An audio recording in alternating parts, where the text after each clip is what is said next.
Good morning, it's Kylie Menz here and welcome to mylifestyleshow.tv. It's great to have you here this week. I've got another awesome speaker for you all about creating a lifestyle business. A reminder for those that haven't been on the show before, this is a purely educational show. It's here to help inspire women entrepreneurs to fast track their success to creating a true lifestyle business for the time and financial freedom that they truly deserve. So it's a live interactive show. I encourage you, we have an expert on the show for an hour that you can ask questions for. So don't hesitate to either post questions below the video where you're watching this live, or if you want to go into the comments box on my page, go onto my live page, mylifestyleshow.tv, and do some commenting there as well. So do share your questions. This is your chance to have questions answered. And I encourage you today, because we have the most awesome Dr. Joanna Martin on the show. Joanna is one of my favorite speakers. I've been following Joanna for a long time and been to several of her events. And I can't speak high enough about what she does as a passion, and across the board with women entrepreneurs. You know, she's doing a real movement of helping women to live the life they truly deserve. But today she's going to share some of her inside secrets on speaking as a lifestyle business, and looking at things around how you can influence more people, obviously how you can make more money in an hour than you can in 5 hours, sometimes doing more work and the rest. And Joanna's obviously not shy on, no stranger really, I guess, in relation to a speaking business. You know, she took her own business from zero to $500,000 in 3 months. I guess a lot of you might like to create $500,000 in your business, and especially maybe in 3 months. So you're in the right place. Joanna's spoken all around the world.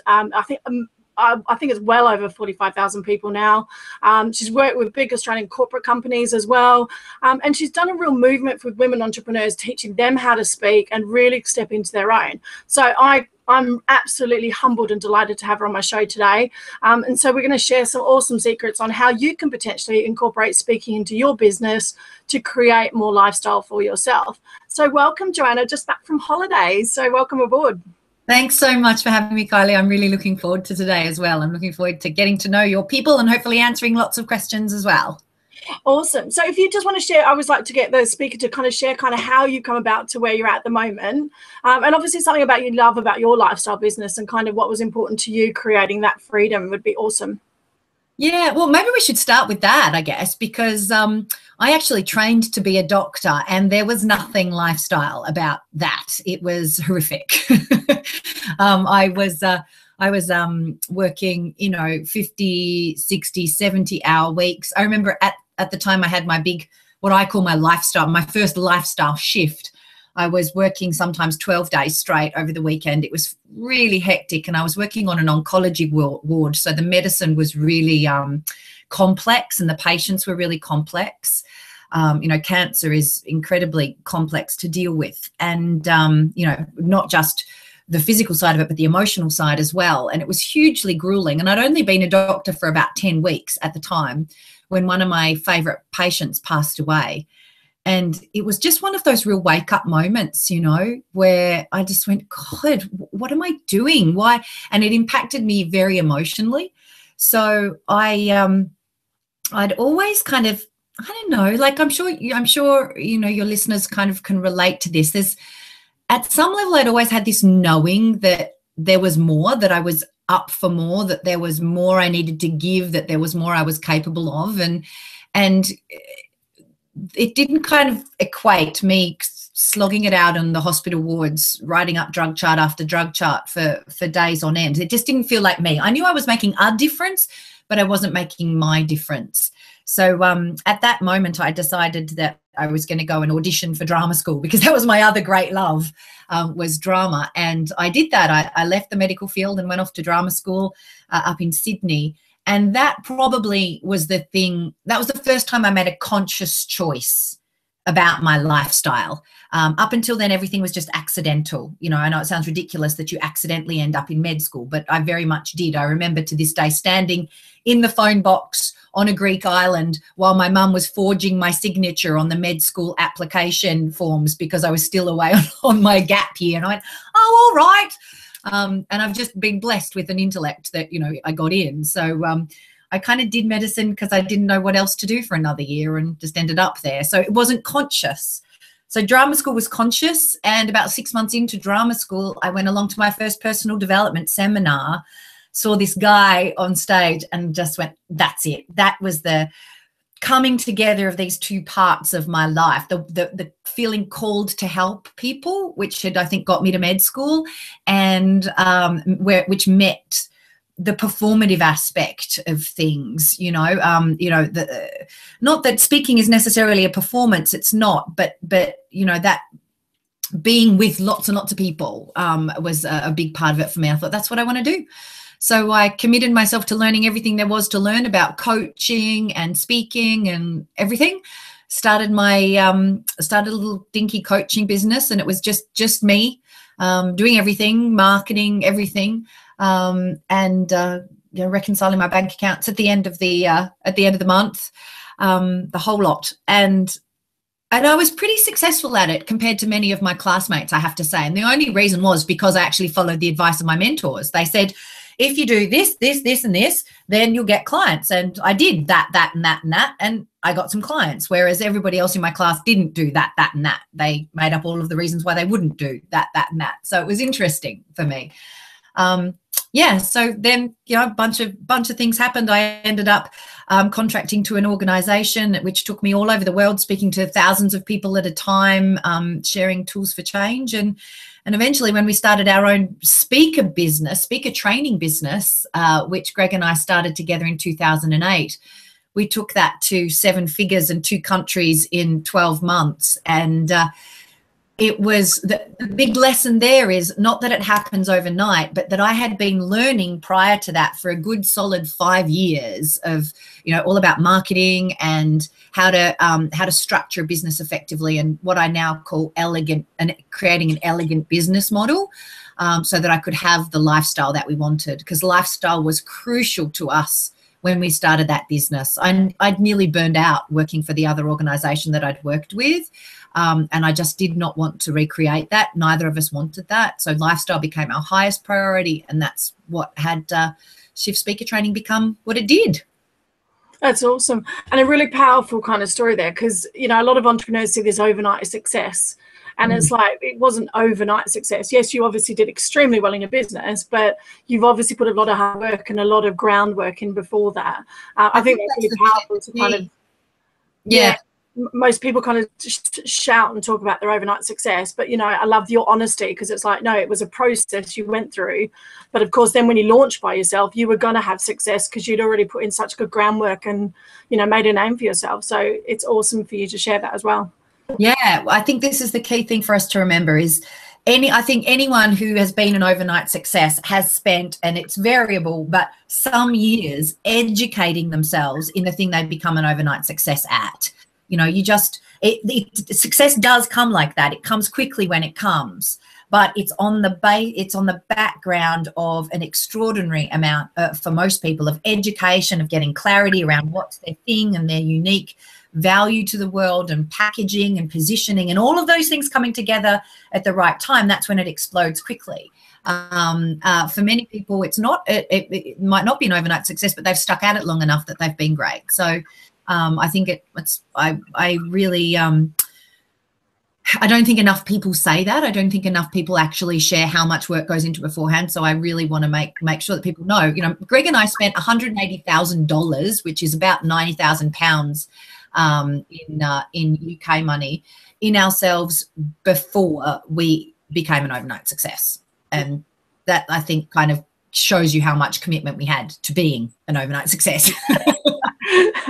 But it's true, because isn't it? It's how much do you want it? How much are you willing to invest in yourself? And it's like you said, you can't master something and get known for it unless you actually practice it over and over again. Everyone tells you that. So but yeah, to hear such honesty is really humbling, very nice for a change. So in relation to kind of speaking then, obviously, we're here to obviously talk about how people can incorporate it maybe into their business, what they can do. So obviously you talk a lot about the kind of the 3 steps of influence that make you impactful. Do you want to kind of share about, what they need to do to become an influence when they start speaking? Yeah, absolutely. Well, and perhaps we should, even just before we get to that, is talk about why I think speaking is such a powerful addition to a lifestyle business, because then it puts the actual 3 steps in a context. Is that okay if we kind of, Of course. Yep. talk about that? Because when people talk about lifestyle business, it has a different meaning for all of us. And that's the first thing to articulate for yourself is, well, what's the ideal lifestyle business look like for you? For some people, the ideal lifestyle business is them, their laptop, beach in Thailand, no people, you know. That's for you know, an introvert who's totally into their internet marketing, what have you. I can't tell you how many internet marketing courses I bought until I really recognized in myself that I hate sitting in front of a computer. I don't mind sitting in front of a computer doing this because I'm talking, I'm connecting with people. But sitting there and like, oh my God, I could never, ever in a million years just sell ebooks, or, you know, it just would drive me nuts. And so I recognized that for me, my ideal lifestyle business, big part of my lifestyle needed to be connecting with people, lots of people. And I had a great talent and skill as a speaker and on stage. And so it kind of had to have some element of that. But the benefit, one of the great benefits of it that I really loved, was its ability to accelerate any business so very quickly. And what I mean by that is, so I kind of think about speaking as the great accelerator.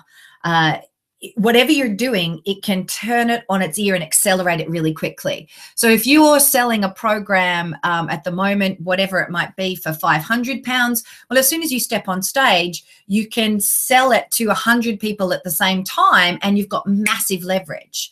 Or if you're delivering a program, like if you're a coach and you're only delivering one-on-one at the moment, you can start delivering to groups. And again, where you're doing one-on-one, now you can deliver to 10 at a time or 100 at a time. You've got massive leverage straight away. You froze there, Kylie, for a little while. Could you still hear me, or did it go funny? Oh, now I can't even hear you. Oh, sorry, I was on mute. Yeah, no, I didn't know I froze. So, but I'm glad you kept talking. It sounds like it was all going through fine. Oh, okay, that's good. That's good. My internet just died on me. So come back. So. Yeah, so for me, leverage tool where you can start, rather than selling, as my mate Taki says, he says selling onesie twosie, you can start selling to many, you can start delivering to many, and it's a really great accelerator for people. You know, people all talk about creating products. Well, how does a people person create a product if you don't want to sit down in front of a computer for hours on end or write something? Well, you run a training and you film it, and now you've got your product. So that's why I love speaking so much, is because it is such a powerful way of accelerating and leveraging your business. And that's the key to a lifestyle business. If you want to have freedom of time and create financial freedom, then you've just got to find the right leverage points for you and your personality style inside of your business. And if you're like me, you love helping people and you love being with people, or even if you're someone who doesn't necessarily naturally like hanging out with people, but you know that if you kind of did a talk every now and then, you would leverage your authority position in the marketplace so things could take off more quickly, then it's worth learning how to develop and deliver an influential presentation, because you're just going to tap into these leverage points. Because if you just do the maths for a minute, let's say you've got, I don't know, let's just say you're a coach. I'm sure there's plenty of people in your community, Kylie, who are coaches. You might be selling at the moment a one-on-one coaching program for, I don't know, £500, let's say. Well, it takes you maybe 2 or 3 hours to close one sale at £500 by the time you do a couple of calls and follow-up calls and blah, blah, blah, blah, blah. Or you could put 20 people in a room and close 5 sales in 90 minutes at £500. It's much more lucrative. You've now just done £2,500, whereas, you know, it might have been it might have taken you 20 hours to close that many sales in the other way. It's those leverage points. That's why I love speaking, because it's helps you to sell more. It helps you to create programs if you're a people person. It helps you to leverage your delivery so that you don't have to only deliver one-to-one, you can deliver one-to-many.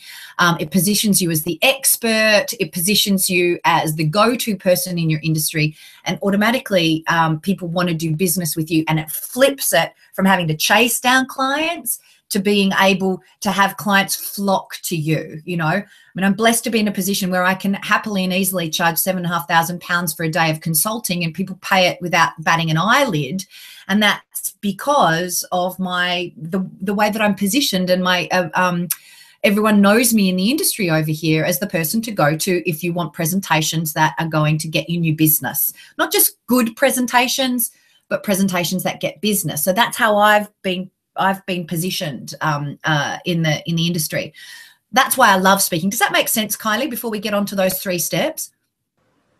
Yeah, totally perfect. Because I mean, and it is all about positioning and authority, and it, you know, you gain so much I always call it the know, like, and trust factor very quickly through speaking. You know, and that's even simply whether you're just doing videos for your marketplace. You know, if you can get good at doing videos and simple things like that first, even before you do big speaking, people are going to get to know you much quicker. It is one of the most powerful forms of, you know, I guess a likeness. It's that connection, isn't it? And, you know, people buy from people no matter what you do. You know, they're either going to love you, they're going to hate you, they're going to want to buy from you and work with you, and that doesn't change.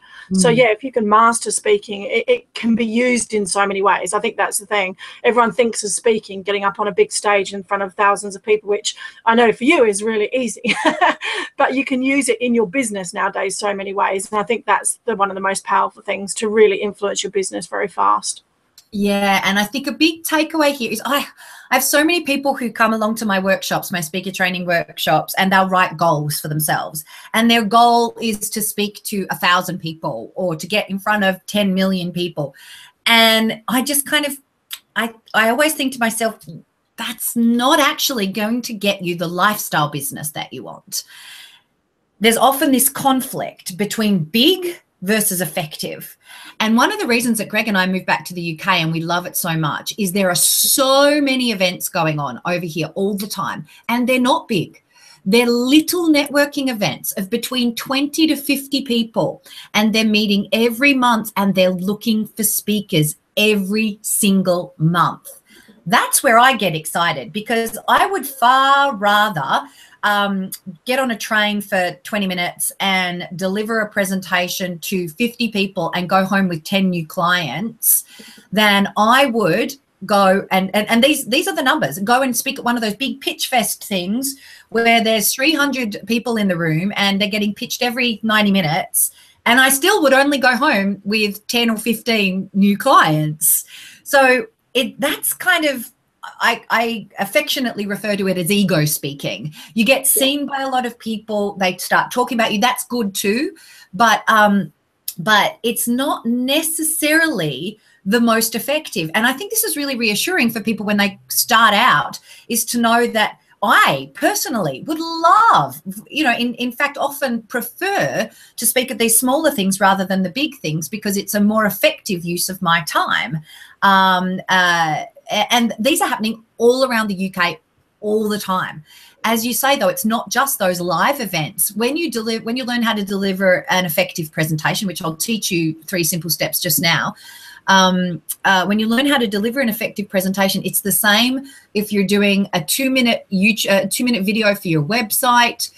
If you're doing, you know, you've got a YouTube channel.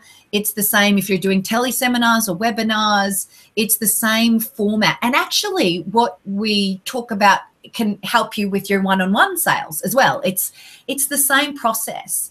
The only distinction between the type of speaking that I teach and the type of speaking that other organizations like the Professional Speakers Associations or Toastmasters or those sorts of places, they don't teach models per se, as they teach kind of speaking skills and how to be good and polished.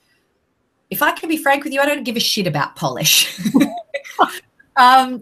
Polish is something you can afford to invest in and learn after you get effective and your speaking helps you to have a great and solid business.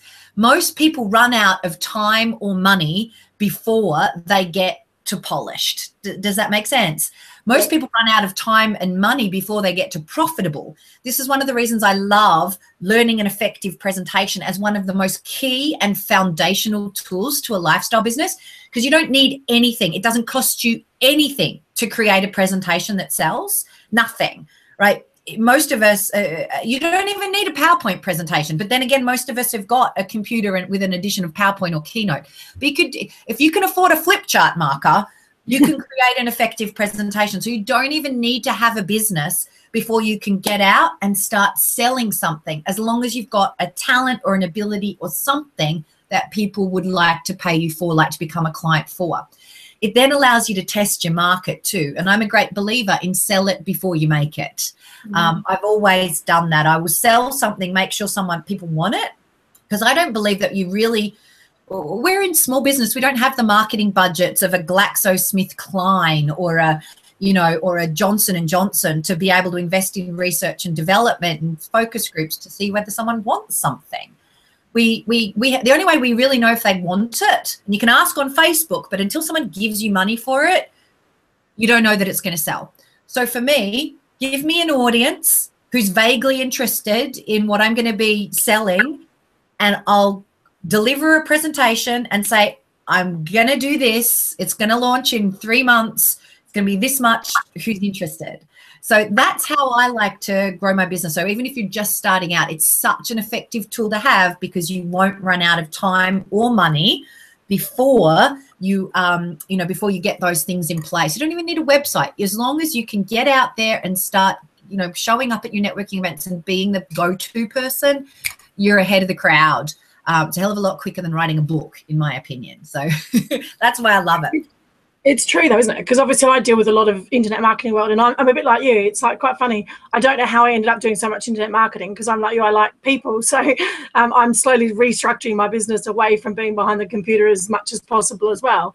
But it is really interesting, because I was talking to a lady I know really well about a week ago, and she was in the same boat, and she'd kind of got so bogged down with internet marketing and creating clients and doing all of this. I said, what do you really want in your business? She said, well, I really just want to double what I'm doing. So we just went back and looked at her client list, and I said, well, who are your top 5 clients? And we actually analyzed and said, right, so how do you get another 5 of those clients? Go and speak to them and just go back to basics, because if she just nailed those 5 clients, her business would double. She didn't need this big sales funnel and all this sort of stuff. And it is funny. We obviously, internet marketing is great. It's got a place. It's in my heart. I love showing and, like you said, leveraging and things like that. But, sometimes, like you said, just getting out there with people gets you the best clients. So, you've got to put everything in the context of what's your ideal lifestyle business and what does that require. And I kind of always talk about this with my clients, and I'm sure you talk about something similar, Kylie, where I always have ideal lifestyle and dream lifestyle, and I separate the two, because ideal lifestyle for me, just to give an example of that, and I promise we will get onto these 3 steps, guys, don't worry, but these are important things too. Ideal lifestyle for me is things like working 3 days a week, being able to spend all important occasions with my son, being able to travel, and plenty of R&R time. That's like ideal lifestyle. Now, dream lifestyle for me includes owning a horse and owning a yacht and a few other things like that. Now, I never, ever, ever stress myself out by trying to achieve financial goals that will buy me a horse or a yacht, because all that does is cause me to make decisions like your client was doing, which is like, I've got to do internet marketing because I'm supposed to own a yacht sometime in the future. No. I will sacrifice and compromise short term on values to achieve my dream lifestyle, short term compromise for a longer term game on my ideal. So that's the kind of pared back version. But for Greg and I, we know our ideal lifestyle doesn't cost us more than about $5,000 a month. It's not much really. But I will never ever compromise that to achieve my dream lifestyle. The dream lifestyle only comes as a reward for intelligent asset purchasing, for intelligent accumulation of cash generating assets. Now, I have no doubt that at some time in the next, I don't know whether it's going to be 5 years, 10 years, 50 years, and frankly, I don't really care. I might have enough cash spinning off from our assets and our investments that owning a yacht is easy and fun and something that we can do with money. But I'm not going to compromise anything to get there because it's not that important. But what is important is my ideal lifestyle. That's time with my husband, time with my family, time with my son. And I think that's a really important distinction for people to get. And this is what your client just got. You know, you can go off this big thing because everyone tells you need this massive big thing. But actually, do you need the massive big thing? Or is that just something that you've kind of bought into because everyone around you tells you need it? What do you actually want? And therefore, do you just need to do one presentation, you know, every 6 weeks to a group of 50 people and get 2 clients out of it? If that's all you need to do, then for the love of God, take the rest of the month off, you know? That's what I think we want to be focusing on. Yeah, it is true. And I talk a lot about that when we talk about lifestyles, because obviously, you know, lifestyle business is such a cliche word, but it is really just what is your choice? What do you want to live? What do you want to be doing on a daily basis? It is really just designing your life around, you know, what you love, not what someone else tells you. And there was a really good debate going on Facebook yesterday about it with someone that had, one of the coaches or someone had said, you know, not everyone wants to aim for a 7-figure business. And, you know, people were trashing her for saying it, but it was true. It's like not everyone wants to earn $1 million. Not everyone wants to do 10 million. It's like people just want a really good life. And for them, that's different with everyone. So, you know, that's really powerful. And actually sitting there asking yourself what that is. You know, most people don't ever sit down and go, what do I really would just want in my life on a daily basis? Yeah. And it's important. You know, we run a 7-figure business.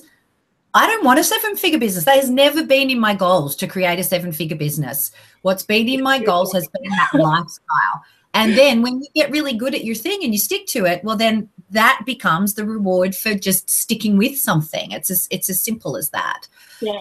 So we've got this tool. I mean, for me, the single tool that has allowed us to build that 7-figure business, whether we wanted it or not, is the ability to deliver this thing I call an effective presentation. Not just a good one, not a good talk that gets you a round of applause at the end.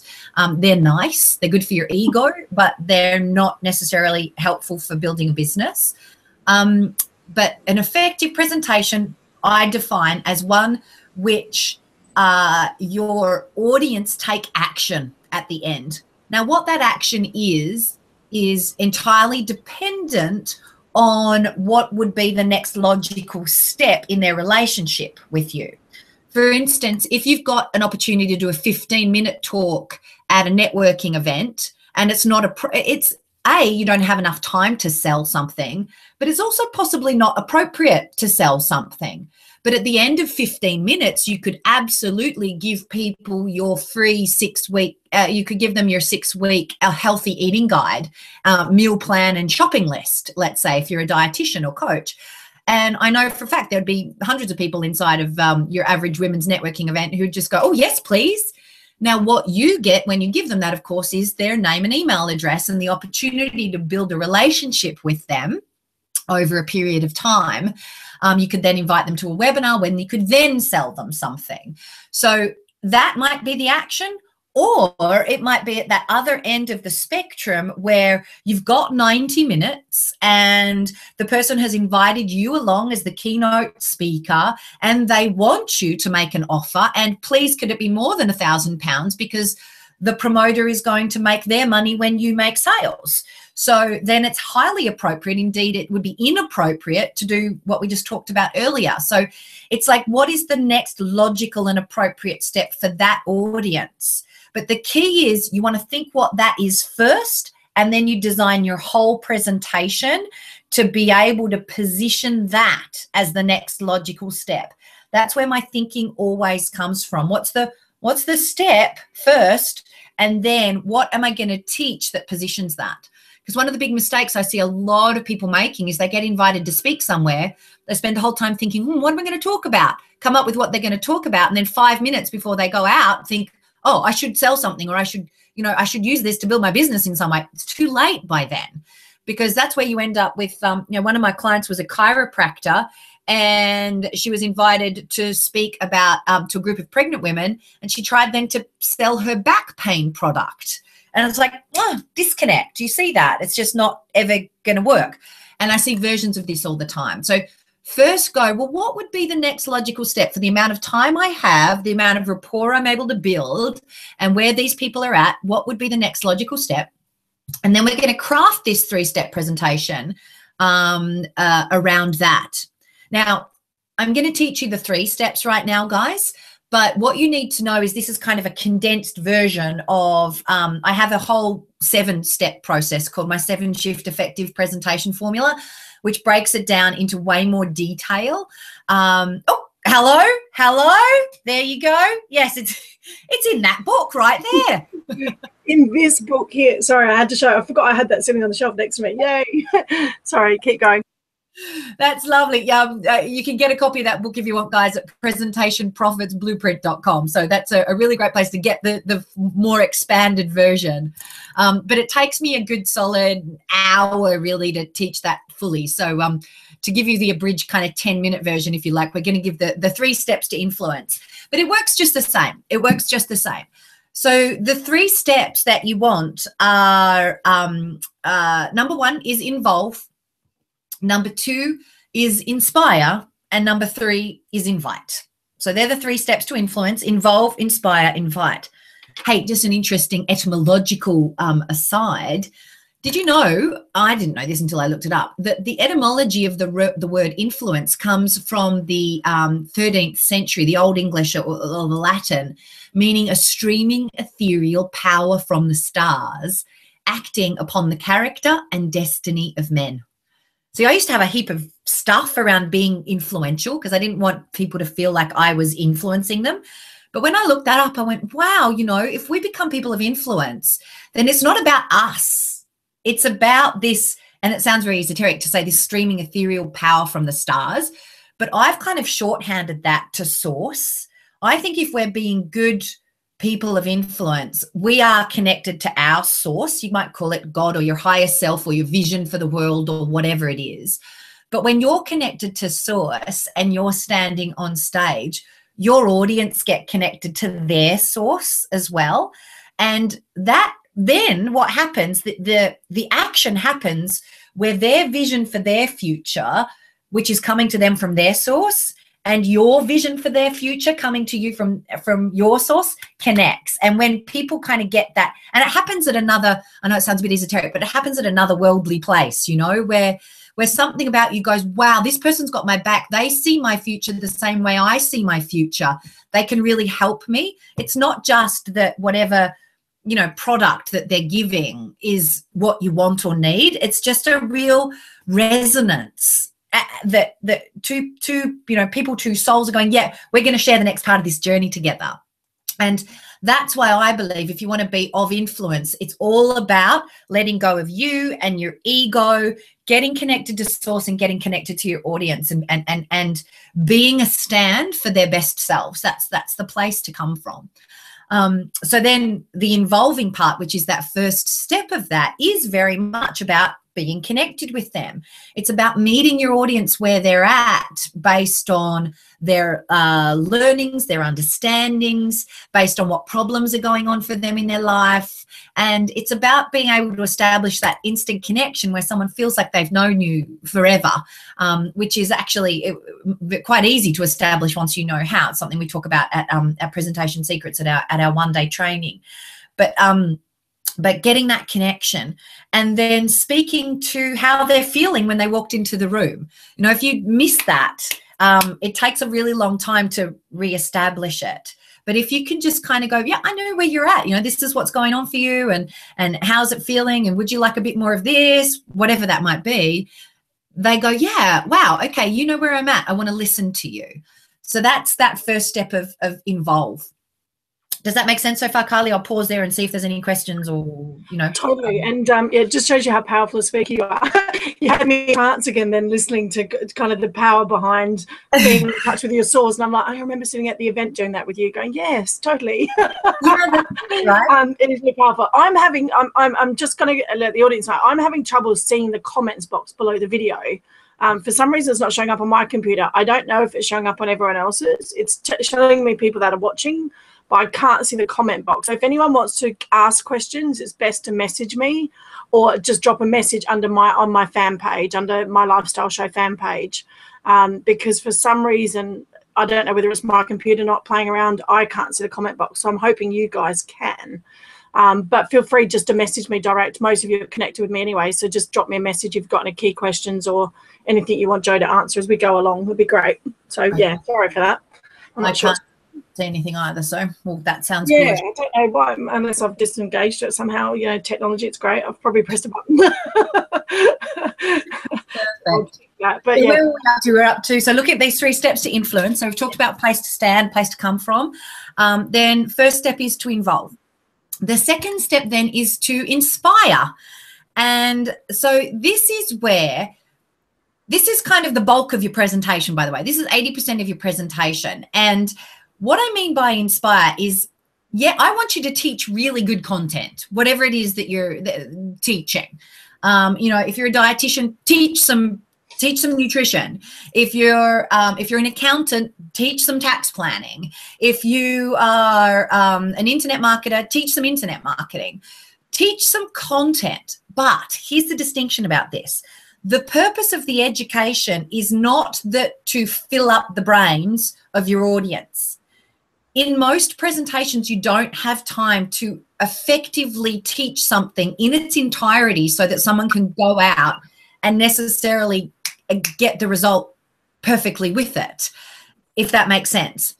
The purpose of the content that you're teaching is to give them enough that they get it and they get that your teaching style is appropriate for them, but most importantly, to inspire them with the opportunity to apply it in their lives or their business. And so that's, don't get me wrong here, I don't believe there's any such thing as too much content. I think you can teach as much as, I think what there is though is too complex content for the amount of time you have available. You would never try to teach open heart surgery in 60 minutes. It's just, you know, that's going to take 6 years of med school plus 4 years of, 2 years of basic surgical training and then 4 years of cardiac surgery training on top of that. Then you'll probably be ready to do it by yourself. What you can do if you had 60 minutes is share an interesting development in cardiothoracic surgery and how you're applying it in your cardiothoracic practice, for instance, which inspires people to the possibility of perhaps learning that technique in their practice and therefore wanting to, learn more from you, etc. So this is the same in any business. If you're a coach, you can't solve someone's, problems in 60 minutes, but what you can do is give them 1 or 2 tips, which will make a difference for the rest of their lives, don't get me wrong, but is enough for them to be inspired by the possibility to want to continue their relationship with you. That's the key. And I always talk about just share 3 or 4 simple tips. So right now, how many tips am I sharing with you? Am I sharing the 7 steps? No, I'm not. I'm sharing the 3 steps to influence, not the whole big shooting match, because it's too complex in the amount of time we have for the level of understanding you've got of this stuff right now. Some of you would have the listening for that, but because, I don't know you well enough, I don't want to go in there. It's too complex. So it's 3 steps: involve, inspire, invite. And it's really easy to remember. So you share some content for the purposes of having them go, wow, this is useful. Wow, I can see the possibility for this in my business or my life, whatever it might be in your area of expertise. And then the 3rd step is you then invite. You invite them to take the next step with you. Most people I see out there delivering presentations are doing step 1 and 2 beautifully. All they're doing is not doing step 3. So if someone's sitting there inspired by you, then anything less than inviting them to take the next step with you isn't really serving them the way that you want to serve them. Some people let their own stuff around sales get in the way. And actually, if you leave someone inspired, here's my thinking about this, Kylie, and I'll be interested on your thoughts on this. My thinking on this is that if someone is inspired and I don't do a good job of inviting them to do business with me, then I know that that inspiration is going to go with them. And they're going to go out into the world and they might end up in a room with someone else who might teach kind of what I teach, but I don't know how ethical they are. Do you know? I can only be held responsible for my ethics and for the results I know I can get with my clients. If I've inspired someone about what's possible with speaking, and they then go out, and I don't invite them to do business with me, and they go out then and go, yeah, speaking, I should do speaking. And then just so happens that next week they end up in a room with, Mr. Blogs, and Mr. Blogs is a bit of a charlatan and he's not as good at what he does as what I do. And they buy Mr. Blogs' program because he's a better salesperson than I am. That's my fault. That's my belief about it. I go, that's my fault. The money they spent with Mr. Blogs is my fault, and the dissatisfaction they're going to have is my fault because I wasn't a stand. I wasn't brave enough to say, and if this is resonating with you, I'd love to work with you some more. So how about by way of getting to know you, I give you my book, and if you like it, then you can, you can come along to a training with me at a later date. It doesn't matter what the invitation is, as long as it's appropriate to the amount of time and the rapport and the relationship you've got. So I have a pretty strong belief system about that. That is what it took for me to get courageous enough to invite people. It's the old charlatan's argument, and I use it with myself often. What do you think about that, Kylie? Yeah, it's an interesting concept to look at it, but you're so right. And it is like you said, if you're inspiring people and they want to make a change, then they should work with that person that's inspired them as well. That's just simplicity. It's like work with someone that inspires you in the first anyway. But also, I don't know, people talk about money blocks and all this sort of stuff, but the simple fact is also, no disrespect, you're in business, and I think a lot of women sort of, have these beautiful gifts and they have this amazing ability to kind of help people, but they're too scared to have a business side of it as well. And, I'm a bit black and white as a coach in a way, because I just think, you're doing a disservice. It's like they always say with the rich and the poor, if you're broken on the streets, you can't help other people. And your business is a part of that as well. If you're giving a gift and sharing something, you can't do that if you're broken on the streets. So, it becomes a part of your business as well. And the more you share the message, it's not like you said, the money just flows with it. I think that, and making offers is a part of that process. You can't help more people. Like, I was talking to someone the other day that kind of said, but, I don't want to make big money and blah, blah, blah. And I said, but what would you do if your time was freed up for a month? And, suddenly she went, oh, my God, I'd go out and work with a charity for a month.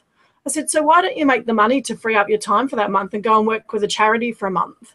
And, and that for me is just selling it. It's like you said, you're doing a disservice by not helping other people. And also, they need it. That's what you're there for. If you're inspired and you can help someone change, either help them with success or fast track what they're doing, or, just make their life easier and more interesting, then why not? That's what you're there for. That's why you've been given the gift of, speaking or whatever it is that you're doing. So, but yeah, I love that kind of charlatan though. I think that's really good. And it is true, because you get so inspired by stuff and you go and buy some shoddy course that's nothing like what you've been listening to. And like you said, I've bought a few internet marketing courses, done the same thing, got inspired by someone else, and then gone and bought something else, and you're like, yeah, it's not what I wanted at all. That's exactly right. You've got to be a stand. You've got to be a stand. I think if you're a speaker, you've got to be a stand for people really growing. And real growth happens not at the end of a 90-minute talk, not at the end of a 15-minute talk with a round of applause. Real ongoing education, or if you're an accountant, it's ongoing support from your firm, or if you're a lawyer, it's ongoing support from your whatever it is. It's not something that happens alone. We all need support, and the people in your room need support, and some of them, not all of them, but some of them need your support, and for that it's crucial. Just this one distinction, it's made such a massive difference for so many people that I've worked with over the years, just getting, wow, I could be a stand for that. I could ask people to do business with me. Magic starts to happen, right? So Kelly O'Neill was one of my clients over in the States that I was working with. Just taught her the model that I've given you the bare bones of today. Went out for she'd been doing loads and loads of talks but never got any business from it. Went out and in a very next talk did $80,000, guys, $80,000 with about £40,000 in 60-minute talk at her local Chamber of Commerce meeting. It was just like mind-blowing. And then right down to to Annette Welsford, who's another one of my clients, who was terrified of public speaking, mind you. Want to put that out there. You don't have, like, if it's okay if you're afraid of it, we'll help you get over those fears and things. I'm a totally shy person myself. I know you won't believe me when I say that, but it is the truth.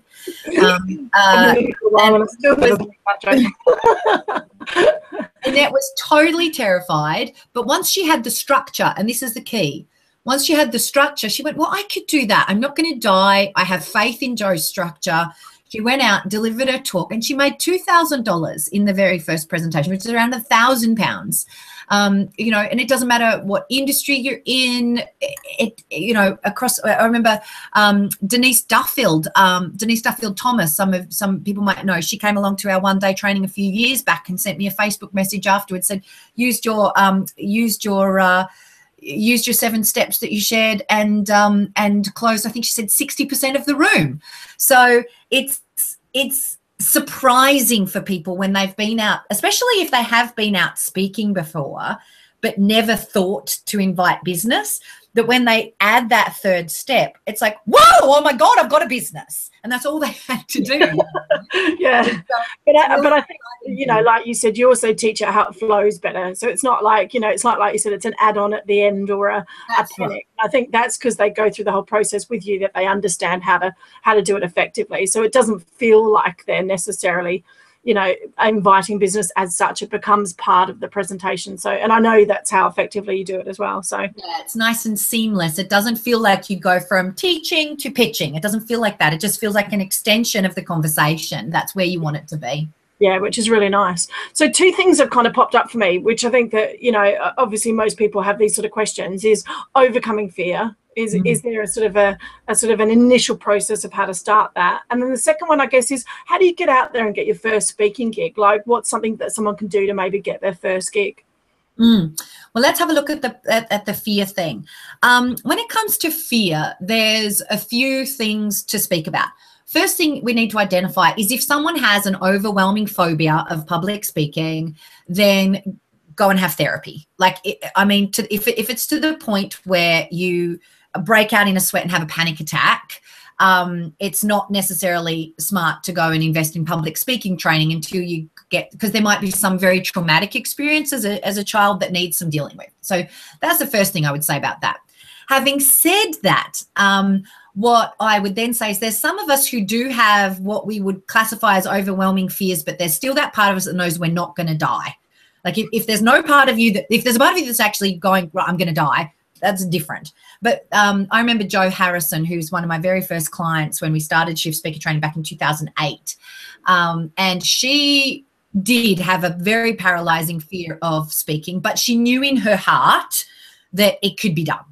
And she wanted to speak at her father's 50th birthday, but she didn't because she was too scared. She wanted to speak at her own wedding, but she didn't because she was too scared. And she came along to our Presentation Profits Intensive, which is our three-day training, and went through the 3 things which I'll share with you now. But I kid you not, by day 2, this woman is up on stage leading the whole audience in dancing. Like, she just blitzed that thing. So here were the things that got in place for her. Number 1 is preparation. If you asked me to go and deliver a presentation tomorrow at the UN on international monetary policy, frankly, I would poo my pants, because I know nothing about that and I would not be prepared. And it's like a perfect storm for absolute failure. So the first thing is preparation. If you've got, if you've done your preparation, then and you've got a structure, like if you've learned to structure, you know that's going to work, and you've had the time to put it together, then that is half the battle won, I would say. So preparation's the first part. The next thing is process, and what I mean by that is, I have a really nifty little process that I teach from my NLP days. It's a limitation release process, which helps people to release old fear around something. So I was just driving with my mum the other day up to London. We went up to London and she wanted to go back to St. Paul's Cathedral. She hadn't been there since she was in her 20s, and she's terrified of heights. She wanted to go up to the Whispering Gallery, you know, in St. Paul's, but she was really scared of how much room there'd be and would she freak out and all of the rest of it. And I just did this process. It usually takes about 20 minutes, but I did it with her in about just the 5-minute version of it. Let go of her fear enough for her to get up to that Whispering Gallery, sit there and own it. And interestingly, her friend started freaking out while she was there, but Mum was like, "We're fine, we're fine." It was really fascinating. So it's all in the mind. So if we know how to get into the mind to release the fears, because it's usually fear from the past, not from the moment. It's fear from the past. If we can let go of that, then you can be free to show up and every speaker I've worked with has had some fear. Whether they might not be fear about speaking anymore, they may have overcome that. But when we start introducing selling from the platform, that often brings up some fear. So we always work with that, those fears at our longer trainings. And then the third P that I talk about when looking at fears, so I've talked about preparation, I've talked about using that process, and then the third P is practice. I still, to this day, I reckon I have delivered my 90-minute talk on speaker training. It'd have to be hundreds of times now. And still, every time before I deliver it, the day before, I'm in my hotel room the night before practicing. So I do not believe that there's such thing as too much practice. That's not my belief system. I know some people believe that. I have spent over 7,000 hours on stage. I've delivered to audiences of greater than 3,000 at a time. And you would still to this day very rarely catch me going on stage without practicing the bejesus out of what I'm about to go and do, especially for shorter talks. Longer trainings, it's not so much of a crucial thing for me, but I always practice my pitches, even for longer trainings. My offers always get practice. So practice, practice, practice. If you do those three things, there's no space for fear anymore because you just know how it's going to go, you know? So does that answer the question about fears a bit? Yeah, perfect. And a really nice, simple process to go through as well. It is like you said, it is, yeah, mainly for, like you said, the majority of people in their head. You know, and I always use that line, like you said before, is like, what's the worst thing that can happen? You're not going to die. I've trained tens of thousands of people and we've not yet had a mortality on any of our trainings. Yeah, I like that. I did that with a girl networking once. She said, I hate going up to talk to people and strangers. And I said, oh, what's the worst thing that can happen? You're not going to die. And by the end of the night, she was chatting to everyone. She loved it. So it was really fascinating how simple you can if you put that in your head. Because she was like, well, what's the worst thing that they can do? Reject me? So what? I'm not going to die. It's fine. You know, and that was her fear of rejection. It was like, yeah. But I said, well, you're not going to be dead, are you? You might be a bit embarrassed for 2 seconds. You'll get over it and you walk away. You know, end of story. So, yeah, very, very powerful, but a very powerful process to go. And that's what I love about your work as well. Like, you know, anytime I hear you speak or do stuff, it's like there's processes and ways behind it so that everyone can implement it. And that's what I love. It's very duplicatable, the work that you do. So, and, you know, you bring the best out in people. It's amazing. So how do we get out there, Jo? How do we get our first speaking gig? It's interesting because the first speaking gig is often the hardest, and you actually only ever have to get the first one and the others tend to come because then you become the speaker. So, and it's one of those things. It's like, how do you find the man of your dreams? It's exactly the same conversation. You don't find it by getting desperate, because if you've ever been asked out on a date by a desperate person, you know how much you just want to go, no, get away from me. So if you want to speak and you get out and you're like, can I speak at your event? Then every promoter in the world is going to kind of get their crucibles out and go, no, get away. So it's about becoming the kind of person that people want to put on their stage. So I always talk about, and it's probably a bit long of an answer for how much time we've got available, but to give you the summary of it, there's 6. Actually, I just wrote a blog post about it, which I'm going to be sticking out on my Shift Speaker Training blog very soon. So that goes into the detail of it.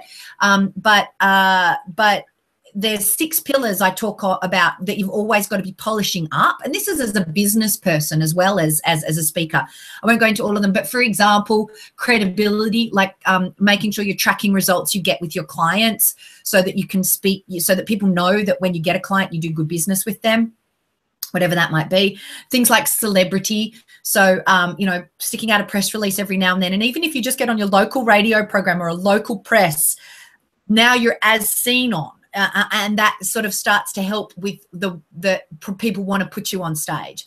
And then there's, you know, 4 other things that you want to be tracking. I always say spend 2 hours a week working on becoming the kind of speaker that wants to get booked. Then I've got a really simple process in terms of getting that first gig. What you do is you grab a pen and paper, brainstorm out a list of 100 places, and do not stop until you get to 100 places that you could speak, right? Then you look at that list and you go, okay, of that list, where do I have a warm introduction? So for instance, Kylie is running an amazing program right here. You're in Kylie's community. How do you be attractive to Kylie to be the kind of person that she wants to interview on this talk, right? And then now this is the trick. Some of you will look at your list and go, wow, there's already 3 places that I know people would put me on stage just like that. I've just got to ask them the question and you're off. But for some of you, you might go, wow, I don't really know any of them well enough. So here's the inroad. Here's the trick. What you do is you call up that person that you know fairly well but don't think they'd be ready to promote you yet, and you say, hey, Kylie, I love what you're doing with your lifestyle show. I'm just wondering whether I could interview you for a blog post I want to write, or for my podcast I've got going on, or whatever. And then you interview the person who you want to notice you first. It does wonders for the ego of the person that you're interviewing. And you never said anything about you being a speaker or you being anything, but then you just do a really great job of interviewing them, positioning them to your audience. And if that person gets the whole way through that interview and finishes up, and in the little powwow that we always have when we finish doing a gig like this, you know, Kylie and I are going to have a chat after this and go, wow, that went really great. That was fantastic. And you can be sure as is, I'm going to say to Kylie, tell me a little bit more then about, because it was really fascinating. Tell me a little bit more about your business and what you're up to, which then opens the conversation more. And that's when you then get to say what you do. You know, I deliver this really great talk on, you know, how to teach your cat to sew or whatever it is that you do. And they can go, wow, my people would be really interested in that. All that's happened is you've created the opportunity to build rapport with someone, because speaking is just a game of rapport. That's all it is. So it's about building relationships. The other key thing you can do is keep turning up to the same networking events, start helping out. Start being the person on the registration desk. Start being the person who puts your hand up to MC. Start being the person who offers to, you know, fill in the registration forms for memberships for them. Whatever it is, just get noticed, build rapport, and contribute. That's actually business in a nutshell, isn't it, Kylie, really? If you want something from someone, you give. It's as simple as that. So that then helps you establish relationship. And when they get to know you and what you're up to and how well you're doing just in conversation, because you're sharing that stuff, it's not about self-promotion. It's just about sharing what happened with one of your clients recently. Then all of a sudden, bam, they say, hey, we need someone to speak about relationships at the next event. Would you come and do it? And you're like, yeah, sure, love to. It's relationships. Yeah, really powerful. And it is about, like you said, doing some groundwork sometimes and getting yourself noticed. But so does that mean like I'm interviewing you because I want to be on your stage? I don't know, maybe. Oops, Dan. I'm like thinking about, yeah, I've targeted you, so I'm interviewing you for a reason. No, you know I love your community and what you do already. and you know, now we've spent an hour together. I know you. I know who you are, and I've got a feel for what you're up to, and that, you know, absolutely, this is how things begin, whether it's intentional or non-intentional. All I'm suggesting is if you want to get started in speaking, make it intentional. It doesn't mean it has to be any less authentic or real. It's about strategic relationship building, I guess. Yeah, and I agree. I mean, I've seen a lot of people, you know, with the big events and stuff like that, you know, like you said, they become runners and helpers for the day. And, you know, that then gets them around the speakers and they start to find out how to do things and what to do. So, yeah, and it's like you said, getting out there networking and giving, you've got to give. There's no two ways about it. And in anything nowadays, you know, all businesses are transferring to the fact that you've got to give away lots of value first, you know, before people buy from you. And it's the same. If you want something from someone, then you've got to start giving first, and they'll notice you and go from there. So that's right. I think of one of my clients, Lucy Whittington, who many of your clients might know because she's a really great speaker over here and quite prolific in the UK. When she first started her speaking journey, she did it through our organisation, and Lucy has showed up and crewed at almost every event I've ever done. She calls herself the queen of the clipboard, and she has crewed at almost every event I've ever done since that first time she attended my trainings. And in doing so, I've got to know her. I've got to know about her clients. She invited me to speak at one of her events. I got to know her even more from that. So it got to the point where I send out emails for her now. I interview her on podcasts, and now we're peers. So she started out as a client of mine, you know, and she paid me her couple of grand, same as everybody else, paid me to be a part of my high-end mentoring program. And I don't think it was intentional with Lucy, but because she thinks every time she's in a room with me, she learns heaps. But what that does is, well, she gives and gives and gives to me and my clients and my organization. It's only natural I'm wanting to give something back. And I've seen the same thing with Catherine Watkin as well, you know, gives and gives and gives to me and my clients, and crewing and supporting and promoting my events. It's only natural I should want to promote her and give something back. So this is how you get noticed, is you give, give, give, give, give. Some people go, oh, it feels yucky. But if you give with your whole heart and authentically, it doesn't matter that it was a strategic choice in the beginning, because real relationships blossom. Yeah. And I think that's really powerful with women entrepreneurs as well, especially because, you know, that's what we do. Like, you know, if we build that community, if we build that network, we will help each other. Exactly. It's not like you said, it doesn't become a competition or anything like that. It becomes, you know, I naturally want to support you, not even that you've given, just because you're around me and you get to know, like, and trust me. And yeah. It's a very, very powerful method. So we're hitting the hour mark. I'm so sorry, but I just can't get any questions up. I'm hoping that the girls, if they're asking, so what I'll do is I'm going to check that page out, see whether they've come through separately, and if so, I'll put it up and maybe message you and sort of see whether we can get anything answered. If not, but yeah, well, that was one of the questions I also had with one of the girls, was she'd actually asked me, because Fiona's at work, so thanks for Fiona, because one of them was about how to get your first speaking gig, because she's at that stage where she's just launching her products and stuff like that. The other one, who was it? The other one that asked me again. I think we've actually answered that. How to get started, engaging results without being, yeah, hers was how to create engaging results without getting salesy. And I think we've kind of covered that. You know, it's like, yeah, a lot of that is the mindset and the place you come from. You want to get, you want to be 100% committed to giving enough information for people to be able to decide with you, but you want to be totally unattached to what decision they make. As soon as you get attached to people wanting to do business with you, you get needy and weird. So remain unattached, yet remain committed that you give them enough information that they can decide. That's the key distinction. So there is commitment there, but it's not commitment to a yes. It's commitment to giving them everything they need to choose yes or no. That's all you need to get committed to. Oh, that's really powerful, because that's the other thing that comes up a lot, is people always worry about giving away too much, don't they? I hear it about webinars all the time. People go, oh, but how much do you give away? You know, why are they going to pay me if I give away everything on the webinars? Alex, there's no such thing as giving away too much. No such thing. Because even if you gave away every single amazing secret you've ever had, which you never could in 60 minutes anyway, but even if you did, people only hear about 10% of it. They could only implement about 5% of it, because we're human and most of us operate at a point. Now, don't get me wrong. There are some clients, like I have this great client out in Australia. Well, I can't even call him a client because he's actually never paid me money. Nick County is his name. He has bought my book. He's done every free thing I've ever done, and he's never to this day paid me a cent. But he tweets me all the time and said, I just made $10,000 using your 7 steps the other day. I'm like, go rock star. Like he now runs, I know, a 7-figure business. He does 3-day trainings, runs masterminds, and he still sends me social media messages. So I couldn't have done it without you, Joe. I'm like, would it be nice to pay me something along the way, but that's okay. There are some people like Nick who are switched on geniuses. They only ever need your free stuff and they will kick it. And I'm so grateful for people like Nick because he still credits the source, right? And that's powerful. I still get to use his testimonials, which helps me get other clients who will pay me. But most of us are human beings. I count myself in this.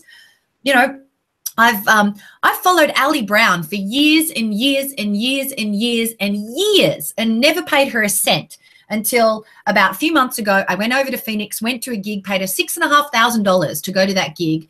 And after that, I'm paying her $50,000 to do mentoring with her this year because she's just what I need for the next level of my business, right? So and you never know when that moment's going to happen, or even if, like in Nick's case, it's never going to happen. But the good news is 99% of everyone else that you ever come in contact with functions like I do, and that is you can't get everything in the free stuff. No, even if it's everything.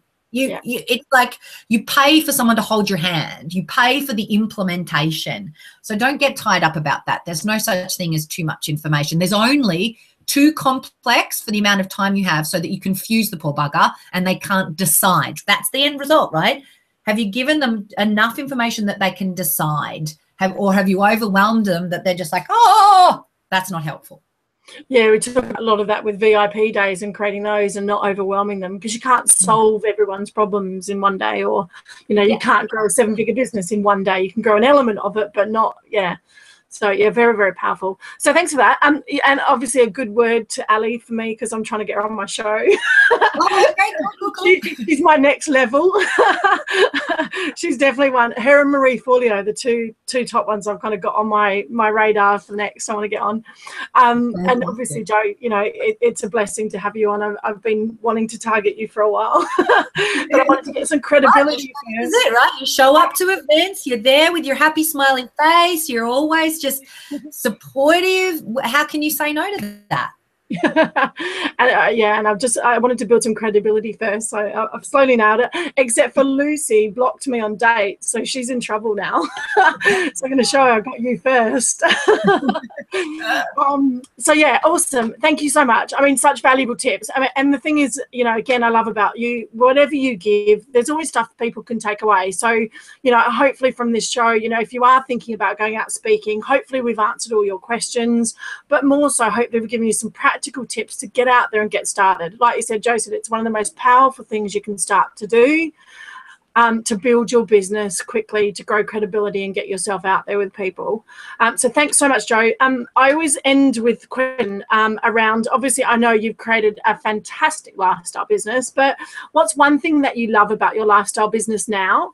And what's another thing that we're going to see? Where are we going to see Joe in a couple of years? What's another thing you're going to add to your amazing aspiration? And then I know you're going to share something awesome that you're involved with at the moment with everyone. So if they want to get involved, it's up to them as well. So please feel free to share. Yeah, okay. Well, let's start with the last thing first and get that out of the way, because I think there'll be some people probably going, yeah, wow, I can see the possibilities with this. If you're thinking about using speaking to grow your business, I'd love to get to know you better. And we actually have our one-day events coming up. It's called Presentation Secrets. And in that day, I take you through my 4.5 secrets to building a fantastic lifestyle business with speaking. I go into that 7-step effective presentation formula. So how to close from a stage without being pushy, weird, or manipulative, or any of that gooey stuff. And we talk about how to craft an elegant business model for a speaking business. So if you're a people person, if you want to change the world, if you feel called to step up to a bigger level, I'd love to have you there. It's only £67 for the day. And the unfortunate thing is we've actually sold out 2 dates already. We did that within days of releasing it, because I haven't run these events now for what, Kylie, like 4 years, 4 years it must be. It must be coming on 4, yeah. Before I had my son, the last one I ran, was just before I got pregnant with James, and I needed space to do that. Which is part of the answer to the next question, but we'll get onto that in a minute. So we stopped running the events for a couple of years, but it's actually Lucy Whittington who beat me into submission mostly about 3 months ago. She just went, "You've got to do it again." Went, okay. Oh, perfect. So, we refreshed the brand, and I'm like stunned and amazed. Like, seriously, we sold out our Friday date in I think it was 3 days. The Saturday date went within 10 days, and Sunday the 6th of September is the only day that we have seats available for at the moment. And that's where we're selling, 20 tickets a day at the moment. So I expect that will probably be sold out very quickly too. So if you're interested, please do come and join us. I just got my hubby to make a short link for you to find it, because it's quite a long link. So if you go to shiftlifestyle.com/Kylie, hopefully that will take you through to the website. If you're watching this after the fact, you can just put the whole link under the thing. I know, Kylie. So that's but that takes you through to our Shift Speaker Training site, where you'll find Presentation Secrets, which is the event we've got coming up on the 6th of September, is the only day we have available. If you absolutely can only make the Friday or the Saturday, do drop us an email, because every day we're having emails of people. So I was saying to this Kylie earlier, every day someone's emailing us saying, I can't make the Friday anymore. Can I change to the Sunday? And every day we have like a little shift. So we'll have a seat open up somewhere. So if your email lands in the inbox at the right time, we can probably accommodate you. So do that. So yeah, would love to get to know you. It's a good place to start the journey, and you'll leave that day with a hell of a lot of stuff you can start to implement.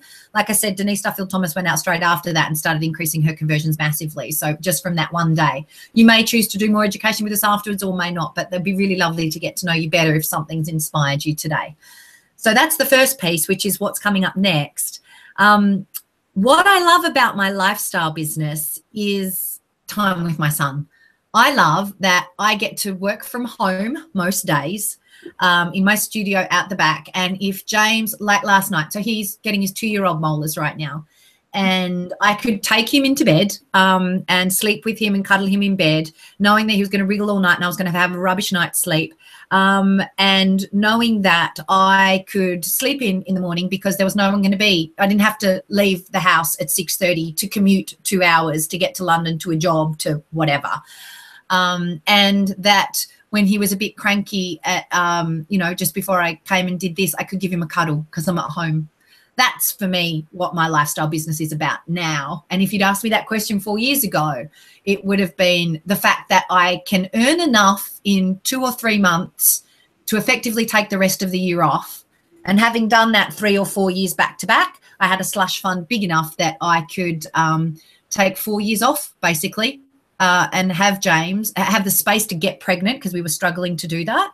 Had the space to get pregnant, had the space to have James without any stress, and to then launch an amazing business that was really close to my heart, which is one of many, which we launched last year, and we're coming to the end of the first 12 months of that business, which is starting now to take care of itself already. Oh, and I've just frozen. Business, but give training. So I can still hear you. Oh, good. You're back. So yeah, that's what it is for me. It's about time. It's about time and choice, which is what I love. Powerful. And the other thing was what to look forward to, right? Yeah. What else is Jo going to come up with in the next few years? So for me, I've had my lifestyle business with Shift Speaker Training. When people look at what I'm doing with One of Many, which is my other business, which I've launched for women and women in leadership, and helping, professional, successful women to overcome their overwhelm and step into what their true contribution is in the world. That's kind of what we're about. People look at that and go, wow, that's not a lifestyle business. And it's not. What I'm looking to build is, over the course of the next 5, 10, 50 years, who knows how long it's going to take, is build an international training organization that really unleashes women into their leadership. Because I believe that the global transformation that the world needs is going to be spearheaded by women, because we have that balance of empathy, collaboration, and community, where we can see the space of what the world needs. And we can, if we come from a place of partnership with men and our inner masculine, that we're going to actually be able to harness that to be able to create the world that we want to do. So I've I've got a lifestyle business. Shift Speaker Training is a great lifestyle business. I've had it for years and will continue to do it. You know, we do it for 3 months of the year, and then it ticks along, doing all the great online things that you talk about, which is brilliant. So for me, it's not about more lifestyle for me. It's about really, I'm up to doing my life's work, God's work, my calling, if you like, and I'm happy to invest what it takes to get there. Still within the context of, I don't want to do it more than, you know, 4 days a week. I don't want to miss the special time with my son, but it's about building a more robust organization than one could as a lifestyle business. Do you know that they are different types of business, and it's good to know that. So yeah, I'm up to source work. Awesome. And I know, I mean, there's so much powerful things already coming out of even just the first year. I mean, some of the projects and some of the social projects I'm hearing about is just amazing what women are doing. Aren't they amazing? Like, I'm like, holy guacamole, that we're holding a space for these women to step into their power and create, you know, community food forests or community reading programs for the elderly, or I was just talking to one of our Lead the Change ladies who's totally inspired to create a UK Black Women Rock, you know, celebration organ. Oh, it's like these are the things that they're, because they're not doing overwhelm and stress out and unfulfilled. They're just kind of finding this freedom to express what's it there's called. It's humbling. I feel humbled by, you know, the women who are part of One of Many. It's amazing. Fantastic. Well, guys, lots of action for you to take from here. So lots of information to take in. You know, if you want to make, like I said, speaking part of your business, and it's a powerful part of your business, even if you're not going to get up on stage, even if it's just for webinars, videos, you can never go without learning this sort of skill set. I've done Jo's course once. I'm hopefully going to go back, and I had to move some dates, so I'm going to go on the Sunday. So I'll book one of your seats already. Because whichever way, wherever you want to put me, I'll there. Because, you know, it's even now sitting here talking to you, it's a realization. Actually, I wasn't going to go, and I know this is really silly. I wasn't going to go because I've done it before. And how crazy is that? Because it's like, I did it before, especially when I was in a very different place in my business. You know, now I know where I'm going. Actually, speaking is going to be a big thing for me next year. So it's like, why would I not go? Yeah, it's come and refresh, right? Refresh. So it's interesting, you know, so many of the people who are coming, they're old clients, and they've actually done the 3-day training. Some of them have done my mastermind with me as well. But they're like, wow, well, I haven't seen it for 4 years, and who I am now is different. I want to go hear it again from a new perspective. So, yeah, totally a good idea. Yeah, so I've just had that realization, guys. So I'm going to book a ticket. So there's another one down, guys. Look out, you're in trouble. So you better get soon. And I'll use my own link so it looks good that I've got a sale notice. But it is one of those things, because you can never go wrong. The more you can learn about speaking, the more you can influence people, and the more, you know, a great life you're going to have. You know, if you can interact with people and grow and build joint ventures, relationships, it's never going to come in wrong. It's one of those skills that never comes in wrong in life. So thanks, Jo. You've given away so much value again to my audience. Guys, if we've missed your questions, I am so sorry. Please do just message me with anything that you want to know, and I'll try and get it answered, or we'll just take it from there. So thanks again for listening. It's great to have you. And I know some of you guys are watching the replay later. So again, if you've got anything you want to know, just drop us a line. Jo's details, the link and everything will be below the video as normal, and I'll send out with the replay again shortly. So thanks, Jo, for giving up your valuable time. It's been awesome having you here. And I'll see you in a couple of weeks. Yeah, on the Sunday then. Thanks so much for having me. I really look forward to hearing how your community go with it all. Lovely. My pleasure. Thanks so much. Bye.